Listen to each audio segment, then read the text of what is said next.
Hello everybody, and welcome back to 4 Low Rocks, and thanks for watching. I'm Mike, and today I have a bit of a serious topic to talk with you about, and that has to deal with airway, breathing, and circulation. You know, every year our planet traverses the solar system, makes its orbit around the sun, we all become a year older, things on the earth tend to age too, and with that passage of time, things change. Seasons change, people change, weather changes, and there's just all kinds of change that happen on this planet as it orbits the sun every year.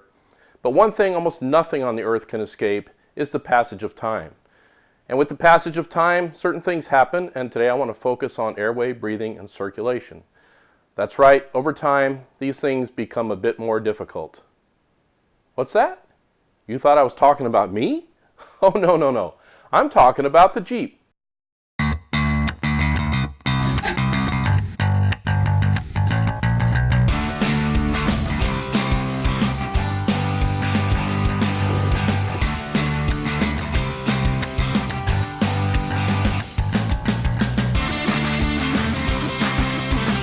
So allow me to illustrate my point that I made in my opening segment there.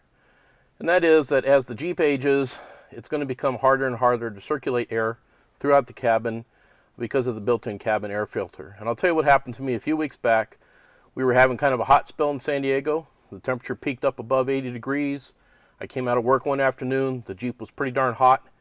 And I started up the engine, reached over here, cranked on the air conditioner, put it on auto with low setting, and happily drove off down the road. And after about 5-6 minutes, I noticed that it really wasn't getting much cooler in the Jeep. And so my first instinct was to react negatively and say, oh no, I got to take it back to the dealer now, have another warranty visit, and try to get something done with it. But cooler heads prevail. I got home, I thought about it for a while, and I realized that in order to keep the Jeep clean on the inside, there must be a cabin air filter that takes the incoming air from the outside and filters it before it comes out of these vents.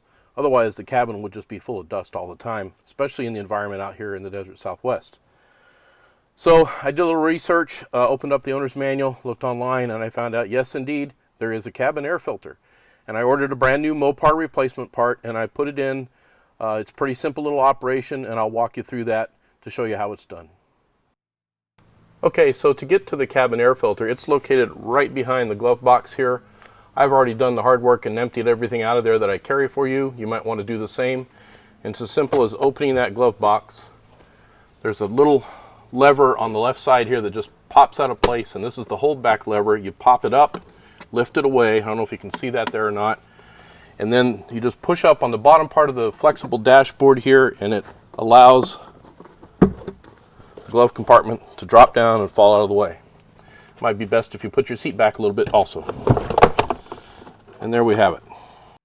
Okay folks, now that we've removed the glove box, you can see behind it, and you can see all kinds of electrical connections down here. You can see the interior intake for the air that it intakes into the air conditioning or ventilation system, and the outside air comes from above the cowling on the outside of the Jeep, but also gets routed through the same air filter. The air filter is right behind this compartment, and it's easy to extract it and put a new one in, although there's a little bit interference with the side of the cabin here, and I don't know why it was built that way, but it's just the way it is. So the easy way to do this is just to pinch these two, pull that door right off of there, and you can see the air filter is right there. It's a little tricky to get that out. Take a good little grab on it, give it a pull, it'll accordion a little bit, and it comes right out of there. And so this is the brand new Mopar filter that I purchased, and it's already a little bit dirty because I've been out on the trail at least once since I purchased it. But I'll go ahead and put this back in because I didn't retain the original one that was in the Jeep, and we'll go ahead and show you how that goes in. So the way I did it is I just squeezed it together a little bit on the ends, making sure to feed the right end in first, squeeze the left side together with it, gently feed it up into that slot, and push it all the way in. It will expand as it gets back in there, and it fits nice and snug. You'll notice on the end of the cover that there's this little tang on the end, and that fits into a slot on the right hand side of the compartment. There it goes. And pop those two little clips right back into place, and that's the replacement of the air filter. Okay everybody, so now that we have the air filter back in place, it's time to replace the cabin glove box.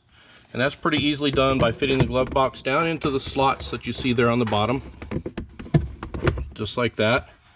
And you slide it right back up on in, and you can see the upper tang up there is going to push beyond the lower part of the dash, and that will hold in place. Okay, now that we have the glove box secured into its original position, it's time to take this little lever and click it right back into place. It falls into a hole there and snaps down. It doesn't make a loud click, but you can feel it there. It clicked into place, and that's the hold back lever to keep it from falling out. Okay, see how that works?